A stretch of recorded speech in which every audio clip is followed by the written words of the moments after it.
Boa, e terminou agora há pouco, Corinthians 1, Atlético Goianiense também 1. Nós vamos conferir o gol do Corinthians e a Marília vai falando aqui pra gente o que achou desse desempenho, do gol marcado pelo Timão. Na tela do terceiro tempo, Marília. A gente vai ver o gol E a senhora apagou o gol do Atlético Goianiense. A senhora determinou que só o gol do Corinthians. Como é que pode? Não fui eu que apaguei. Eu sou um cidadão do estado de Goiás, o paraíso verde, o plano do Brasil. Gabriel Pereira. O gol do Corinthians fez 1 a 0. Bom jogador, por sinal. No segundo tempo. O Corinthians jogou com muitos desfalques hoje. Foi desfalcado pela Anvisa, desfalcado por dores musculares, desfalcado por lesões. Fez um jogo bastante ruim no primeiro tempo, pelo que eu li aqui, a gente estava obviamente no ar. O professor Silvinho perdeu o jogador durante o jogo, ainda perdeu o Rony, dessa vez ele escalou 2 volantes, mas perdeu o Rony durante a partida e o Corinthians, depois de abrir o placar, recuou demais e chamou demais o Atlético Goianiense. O gol do Atlético Goianiense, que saiu aos 44 do segundo tempo, mas a turma do Gaciba só validou aos 49 do segundo tempo, porque eles ficaram 5 minutos conversando, um áudio que nós jamais vamos conseguir ouvir. Há uma reclamação, o gol foi do Zé Roberto, o gol de empate, mas há uma reclamação de impedimento de um jogador que teria participado da jogada, já dou a minha opinião, não participou, e que eventualmente haveria tido uma falta no Roger Guedes. É discutível se o jogador participa ou não, a gente ficou aqui olhando. Aparentemente, na minha opinião, vou repetir, ele não participa, ele inclusive sai um pouco, ele se abaixa para não participar da jogada. Agora, não é possível 5 minutos, se o lance é interpretativo, não tem VAR. E por que a senhora cortou o gol do Atlético Goianiense aqui? Não fui eu, sabe o que aconteceu? O pessoal do VAR está carregando ainda as conversinhas deles, então eles vão ver o que eles vão colocar na súmula. Enquanto isso, eles não liberam o gol pra gente, Milton. Mas daqui a pouquinho nós vamos conferir o gol do Atlético Goianiense, mas antes eu quero ouvir a sua opinião, Denilson, em relação aos reforços do Corinthians, porque chegou Juliano, chegou Renato Augusto, chegou agora o William, e o Juliano não foi bem nessa partida. Apagado, ficou preso na marcação, não conseguiu ditar o ritmo e distribuir o jogo. Qual é a sua expectativa em cima? Vai mudar tanto o Corinthians assim ou é importante segurar um pouco a onda, porque o elenco ainda é o mesmo, Não, nos demais? Sim, Lívia. Eu acho que já mudou bastante o clima dentro do Corinthians. Se a gente olhar para um passado não tão distante, mas enfim, comecinho ali de Campeonato Brasileiro, o Corinthians estava fardado a lutar na parte de baixo da tabela.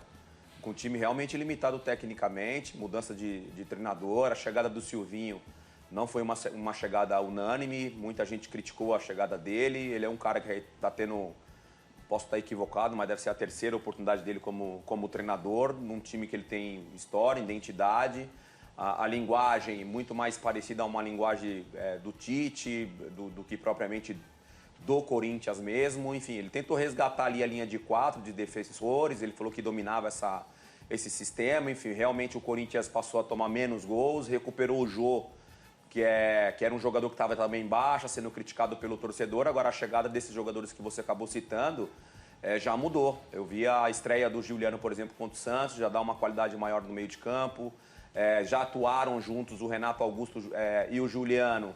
Aí fica um time, tem que ter cuidado, porque fica um time muito vulnerável no meio de campo na questão marcação, só tinha um Gabriel na ocasião. Hoje também, enfim, estamos aqui, mas eu vi que o Xavier estava em campo, então provavelmente o Xavier deve ter dado essa reforçada nessa marcação, mas a hora que tiver todo mundo ali com entrosamento legal, que é o caso do Roger Guedes, o William quando for estrear, enfim, esse bom momento que o jogo vem vivendo, eu acho que vai ser um time que vai continuar aí na parte de cima da tabela. E o Silvinho jogou com o senhor na seleção brasileira. Sim. Aí o gol do Atlético, esse time aí, ele é heróico, sabe? O Atlético Goianiense é maravilhoso. Onde você está vendo o gol do Atlético? Não, olha, a informação tinha chegado no meu ouvido aqui, acho que vai passar depois. Agora, aí, ó, tá vendo?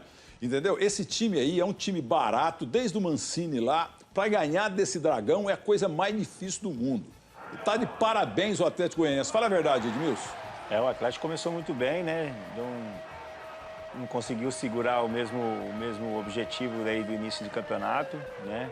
Baixou um pouquinho de qualidade aí de resultado. E grandes clubes aí que estão lutando aí pelo campeonato perderam, empataram, até perderam pontos fora de casa. E o Corinthians, como o Denilson comentou muito bem, né? No início de temporada, um time bastante desconfiado. Silvinho conseguiu arrumar e com a chegada dos reforços, cada dia tá melhor.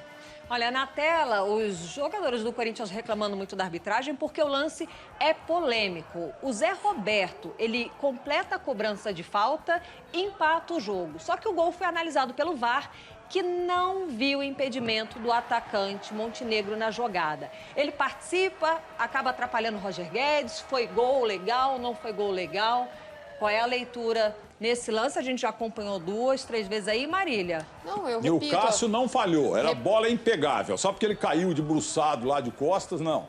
Não pulou para trás, mas ele não... Agora... vai ser goleiro para você ver se é fácil pegar essa bola. Repito agora com imagem o Cássio, inclusive, que no finalzinho do jogo, com 50 e lá, já que o pessoal do VAR é um VAR analógico aqui no Brasil. Essa jossa aqui, além de ser uma jossa em qualquer lugar, aqui é uma jossa analógica. Depois do Atlético Goianiense empatar o jogo, ele ainda no finalzinho da partida salvou o Corinthians com uma bela defesa. Vou repetir o que eu acho. O Corinthians era para ter perdido? Poderia ter perdido. O Cássio fez uma ótima defesa no penúltimo lance do jogo. O que eu acho só, e eu vou repetir, a arbitragem é péssima, o VAR é ridículo e a comissão de arbitragem não dá uma satisfação. Tem 3 lances parecidos com esse nesse campeonato, um gol do Miranda, e outro gol do Flamengo e um gol, se não me engano, do Internacional, exatamente iguais, em que é anulado o gol. Mas hoje você tem razão nesses erros todos, mas o Gaciba é bom. É, ótimo. No quê? Pô, mas você pega no pé do Gaciba. Ele precisa falar, Milton. Ele precisa falar, ele não trabalha no... Gaciba, pelo amor de Deus, dá uma entrevista pra mim na Rádio Bandeirantes, como se já deu 1000 e depois eu ponho a gravação Milton, ele não trabalha na inteligência, ele trabalha na comissão de arbitragem. A Comebol, veja bem, a Comebol dá visibilidade aos áudios. Todas as maiores ligas do mundo, o Brasil quer se colocar como tal, explica o que acontece no VAR. Em vários estádios do mundo, por exemplo, na Major League Soccer nos Estados Unidos, a torcida que está dentro do estádio sabe o que aconteceu e revê o lance. É só aqui que é tratado como um segredo de Estado. Isso está errado, isso não pode ser assim.